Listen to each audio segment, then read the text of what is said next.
नमस्कार, मेरा नाम कमर आगा है। आज के इस पॉडकास्ट में हम बात करेंगे G20 समिट जो अभी दिल्ली में खत्म हुई है कुछ ही घंटों पहले।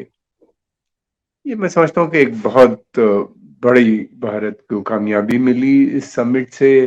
भारत का स्ट्रेचर और बढ़ा, फिर साथ में प्रधानमंत्री का भी एक को भी इससे काफी उपलब्धि मिली, उनका भी स्ट्रेचर बढ़ा मुल्क के साथ साथ।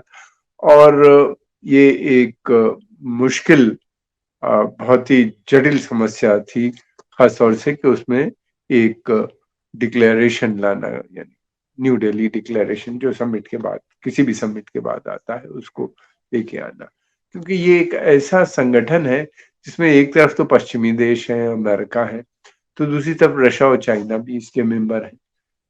और बहुत से मसलों पे बिल्कुल उनका जो सोच है वो बिल्कुल अलग है। खासतौर से यूक्रेन वार को लेके तो बहुत ज्यादा डिफरेंसेस हैं। इसलिए इन दोनों को एक प्लेटफॉर्म पे लाना और फिर उसके बाद एक डिक्लेरेशन निकालना, ये मुश्किल काम है। लेकिन ये है कि भारत के जो डिप्लोमेट हैं इसमें काफी महारत है उनको, और वो पहले भी इस तरह के मुश्किल काम कर चुके हैं। हमें याद है नॉन अलाइंड समिट में इराक वार के समय में भी डिक्लेरेशन आया था नॉन अलाइंड का, वो बड़ा मुश्किल था। बाद में मिसेस गांधी को अपील करनी पड़ी थी शांति की दोनों देशों के साथ। इसलिए लगभग 24 घंटे डिबेट चली थी, लेकिन ड्राफ्टिंग कमेटी में, मगर कोई आउटकम नहीं हो पा रहा था, दोनों राजी नहीं हो पा रहे थे। यह है कि ये एक आउटकम आया और ये एक बहुत अच्छा रहा, जिसकी सभी ने सराहना की। रशिया भी खुश गया और अमेरिका भी उससे नाराज नहीं है। दूसरी बात ये भी थी कि अमेरिका भी चाहता था कि एक कंसेंसस बना रहे। ये एक ऐसा प्लेटफॉर्म है जिसके ऊपर ये दोनों लोग हैं, तो टूटने ना पाए G20 का जो एक वो है। इसी के पहले तो ये G7 था, उसका एक इंडस्ट्रियलाइज नेशन जो सबसे वेल्दी पावरफुल देश है यूरोप के और अमेरिका का, ये उनका एक क्लब होता था। अब फिर उसके बाद उसके साथ साथ इन लोगों ने G20 भी बनाया, जिसके अंदर डेवलपिंग नेशन जो काफी आगे बढ़ गए, जैसे इंडिया है और दूसरे देश, इन सबको इंक्लूड भी कर लिया। ब्राजील है, साउथ अफ्रीका है और कुछ और देशों को, यानी जिनकी इकोनॉमी बहुत साउंड है या जिनके पास स्ट्रेटेजिक असेट्स हैं, जैसे सऊदी अरेबिया, इस तरह के भी देश इसमें जुड़ गए। टर्की है इसका मेंबर, नाटो का भी मेंबर है। ये एक संगठन है जो बेसिकली ये इकोनॉमिक इश्यूज से डील करता है। इसमें पॉलिटिकल इश्यूज नहीं आने चाहिए, लेकिन ये कि जो यूक्रेन वार तो हर बड़े समिट में आ जाती है, इसमें भी वो इस तरह में नजर आए। तो इस तरह से देखा जाए तो ये एक कामयाब मीटिंग भारत के लिए गुजरी। दूसरी तरफ ये कि इन्हीं ने ये भी तय किया है कि ये डेवलपमेंट बैंक में पैसा डालेंगे, $100 बिलियन, और कोई अलग अलग बातें हो रही हैं, बहुत से देश इसमें पंप करेंगे, जिससे कि डेवलपिंग नेशन में या जो लीस्ट डेवलप या अंडर डेवलप्ड देश है, उनकी इकोनॉमी को आगे बढ़े। ये बात बहुत समय से हम सुनते चले आ रहे हैं कि डेवलप नेशन को देंगे। वर्ल्ड बैंक ने भी इतना काम किया, IMF का भी इतना हुआ। ये कि अंडर डेवलप और जो नेशन थे वो लीज डेवलप हो गए, और लीज डेवलप जो थे वहां पे फैमिन तक आ गया इनके लोन लेने के चक्कर में। और डेवलपमेंट तो कुछ हुआ नहीं। अब ये फिर से कह रहे हैं कि हम एक नया डेवलपिंग सिस्टम डेवलप कर रहे हैं, उसमें बैंकिंग में जो डेवलपमेंटल बैंक है उसमें कम करेंगे, और प्राइवेट सेक्टर जो है वो इनकम का ड्राइविंग फोर्स बनेगा। दूसरी बात ये है कि इन देशों में प्राइवेट सेक्टर बन ही नहीं सकता। इतने कमजोर हैं ये सब देश इकोनॉमिकली कि जिसकी कोई इंतहा नहीं। इनको जरूरत पब्लिक सेक्टर की है, और पब्लिक सेक्टर में मदद अमेरिका और यूरोप नहीं कर सकते। प्राइवेट सेक्टर के मतलब ये है कि अमेरिकन मल्टीनेशनल्स वहां पे चली जाती है। ये सब अब देखना ये है कि इन्हीं ने नया विचार है, इसलिए कि उसकी वजह ये है कि अब एक तरह से देखा जाए तो डेवलपिंग नेशन ने एक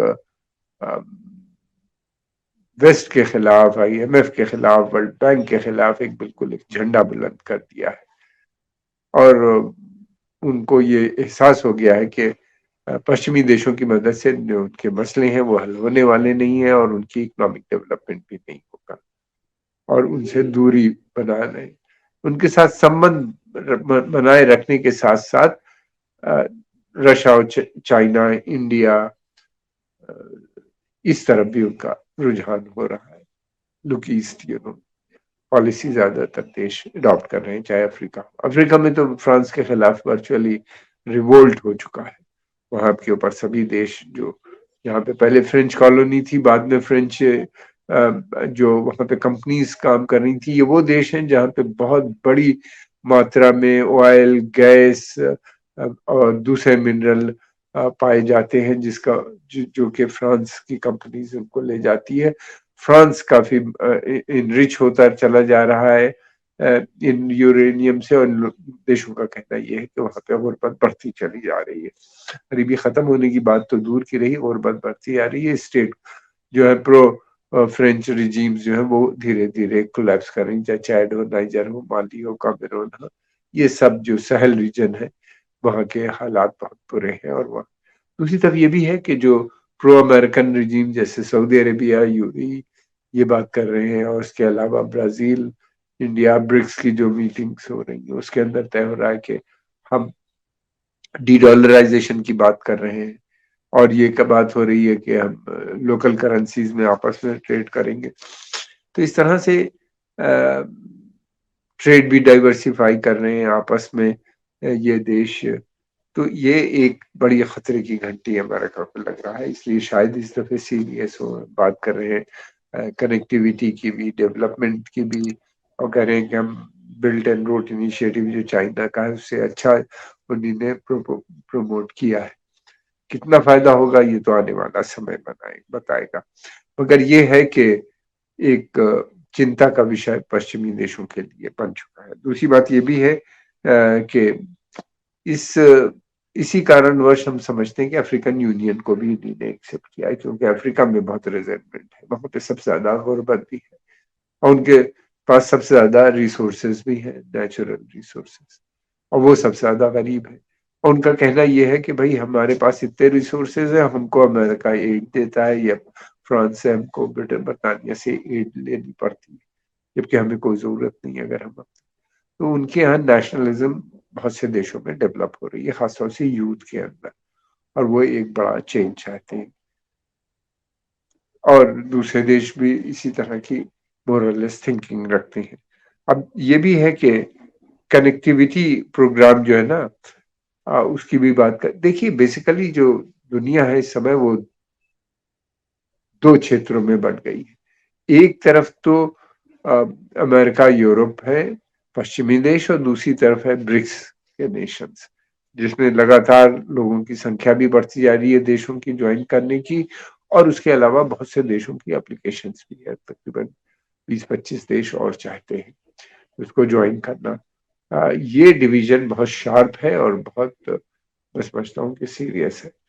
मल्टीपोलर वर्ल्ड इमर्ज हो रहा है, लेकिन अब सारी दुनिया बदल रही है, लेकिन अमेरिका और पश्चिमी देश की पॉलिसी में कोई परिवर्तन नहीं आ रहा।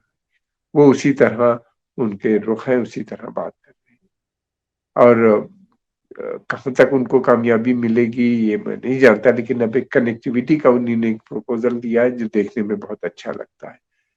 इस प्रपोजल में वो साउथ एशिया को मिडिल ईस्ट के साथ, यानी वेस्ट एशिया, पश्चिम एशिया जिसे हम कहते हैं, और यूरोप के साथ जोड़ने की बात कर रहे हैं। इस प्रोजेक्ट में रेल, रोड और की कनेक्टिविटी होगी पश्चिमी देशों की आपस में, और यही नहीं बल्कि एनर्जी कनेक्टिविटी यानी पाइपलाइंस की भी कनेक्टिविटी होगी, और डिजिटल भी कनेक्टिविटी इन देशों से हो जाएगी। भारत जुड़ जाएगा यहाँ से सी के माध्यम से, समुद्र रास्ते से।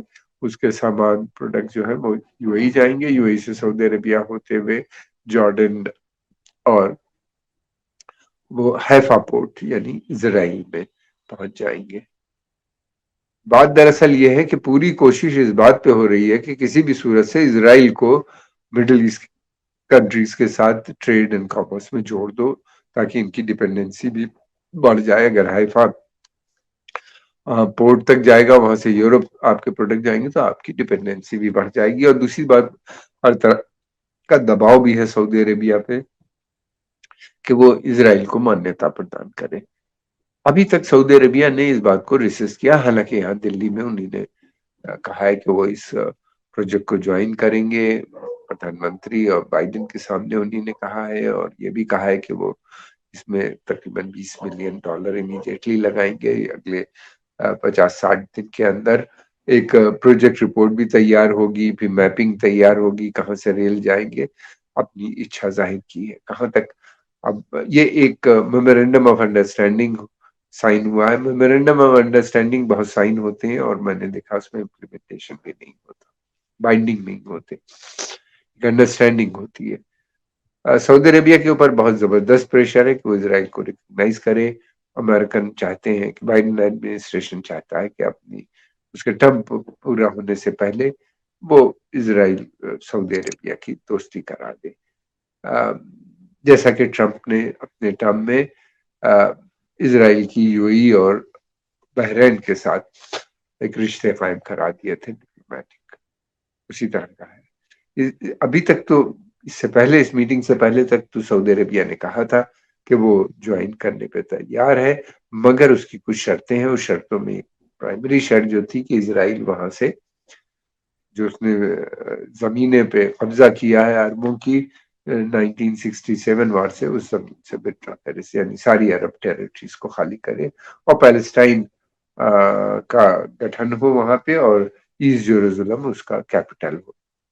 अब देखना यह है कि क्या सऊदी अरेबिया इस बात पे कायम रहेगा या उसमें कोई बदलाव आ रहा है। मुझे नहीं लगता कि बहुत ज्यादा वो इस पॉलिसी को छोड़ेंगे, इसलिए ये अरब लीग का भी करारदाद है, उनकी भी यही रेजोल्यूशन है कि अरब पीस प्लान जिसे कहते हैं कि इसराइल से छोड़े। और ये प्लान जो था, I think president king Abdullah जो समय क्राउन प्रिंस थे, उनका पेश किया हुआ था, और उसके ऊपर अरब लीग ने बाद में इंडोर्स उसको किया है। ये एक वैसे गेम चेंजर है। अगर ऐसा हो जाता है तो इसराइल का अरबों से संबंध बहुत घनिष्ठ हो जाएगा, और फिर ये भी है कि सुविधा भी हो जाएगी। लेकिन ये है कि एक और, इसके साथ साथ एक और प्रोजेक्ट है, वो है इनका चाबहार के थ्रू वेस्टर्न यूरोप जाने का प्रोजेक्ट, जिससे सेंट्रल एशिया को जोड़ के और नॉर्थ साउथ कॉरिडोर से बनेगा, जिसमें रशिया बनाएगा, जिसमें ईरान कई सेंट्रल एशियन और कॉकेशस रिपब्लिक से जुड़ जाएगा और फिर वहां से यूरोप होता है। लेकिन उसमें एक समस्या ये है कि यूक्रेन वॉर के चलते हुए समस्याएं बढ़ती जा रही, प्रॉब्लम आ रही है। हालांकि अभी रिसेंट ईरान ने एक नया प्रपोजल दिया है जिससे कि जो बहुत ही चौंका देने वाला है। उसने कहा है कि वो चाहते हैं कि ये जो है क्या कहते हैं, उनका जो सी है वो लैंड लॉक्ड सी है वहां पे। उस समुंदर को वो चाहते हैं, सेंट्रल एशिया के सभी देश चारों तरफ है उसके, उसको वो चाहते हैं कि पर्शियन गल्फ से जोड़ देना। ये एक बड़ा प्रोजेक्ट है, जिस तरह के स्वेज कैनाल बनाई गई थी, फ्रेंच ने बनाई थी इजिप्ट में, रेड सी को उन्होंने जोड़ा था उसके साथ, मेडिटेरेनियन के साथ। इसी तरह का उनका ये एक बहुत बड़ा प्रोजेक्ट है। उनका $19 बिलियन होंगे, और शायद चाइना, जापान और इंडिया भी इच्छुक है उसमें पार्टिसिपेट करने के लिए, उसको बनाने के लिए। ये एक उनका प्रपोजल चल रहा है। अगर ऐसा हो जाता है तो मैं समझता हूँ कि बहुत बड़ा फायदा सभी देशों को होगा, खासतौर से सेंट्रल एशियन रिपब्लिक्स का। कहने की बात, मतलब मेरा यह है कि इन सभी देशों के साथ लगातार की कोशिश है कनेक्टिविटी बढ़ाने की। अमेरिकन प्रपोजल जो है पश्चिम एशिया, इसराइल सबको जोड़ने का जो है, वो एक तरफ है, तो दूसरी तरफ इस तरह के भी प्रपोजल, बातचीत चल रही है जिसमें रशियंस भी इन्वॉल्व है। अच्छी बात यह है कि कनेक्टिविटी आने वाले समय में बढ़ेगी और इसके ऊपर काफी जोर है, और ये अगर बढ़ती है तो जो कम डेवलप देश हैं या लीस्ट डेवलप देश हैं उनका भी बहुत फायदा होगा। अफ्रीका के वो भी जुड़ जाएंगे अलग अलग तरीके से, और ये एक इकोनॉमिक बेनिफिट होगा, ट्रेड एंड कॉमर्स और बढ़ेगा, ट्रांसपोर्टेशन कास्ट बहुत कम हो जाएगी और सामान जल्दी भी पहुंचने लगेगा। ये चीजें हैं अब देखना ये है कि किस तरीके से होता है। इंडिया भी बराबर बात कर रहा है ग्लोबल साउथ की। वो उसका मानना ये है कि वो हर अंतर्राष्ट्रीय मीटिंग्स में ग्लोबल साउथ की बात करता है, उनकी जो समस्याएं, उनकी खास तौर से उनके पास जो इस समय प्रॉब्लम है फूड, फ्यूल और फर्टिलाइजर की, उसकी बात करते हैं, जो कि यूक्रेन की वार के चलने की वजह से और पहले पैंडेमिक की वजह से यानी कोरोना की वजह से इन देशों को बड़ी समस्याएं से जूझना पड़ रहा है और फूड क्राइसिस खड़ी हो गई है इनके यहाँ, और महंगा भी बहुत हो गया फूड प्राइसेस, जिसकी वजह से उनकी इकोनॉमी को भी असर हो रहा है। तेल के भी दाम बढ़ गए हैं, उससे भी इनकी इकोनॉमी इफेक्टेड है। भारत उनके लिए हमेशा बात करता है। मैं समझता हूँ कि समय आ गया है, भारत को चाहिए कि एक इन देशों की जो ग्लोबल साउथ है उनकी एक समिट भी यहाँ पे बुलाए और करे। अगर भारत ऐसा इनिशिएटिव लेता है तो मैं समझता हूँ कि ये बात है जिसमें इकोनॉमिक डेवलपमेंट पे बात हो, ना कि पॉलिटिकल। मैं आज के इस एपिसोड पे मैं यही बात करूंगा और अगले दफे मैं फिर हाजिर हूँगा नए एक किसी नए सब्जेक्ट के ऊपर बात करने के लिए। अगर आपको ये पसंद आए तो आप इस प्रोग्राम को आगे भी लोगों के पास भेजिए और हमको बताइए भी, कमेंट भी कीजिए अपने कि हम किस तरह के प्रोग्राम आपके लिए बनाएं या आपको ये प्रोग्राम कैसा लगा उसके बारे में भी हमको अवगत कराएं। आपका बहुत बहुत धन्यवाद।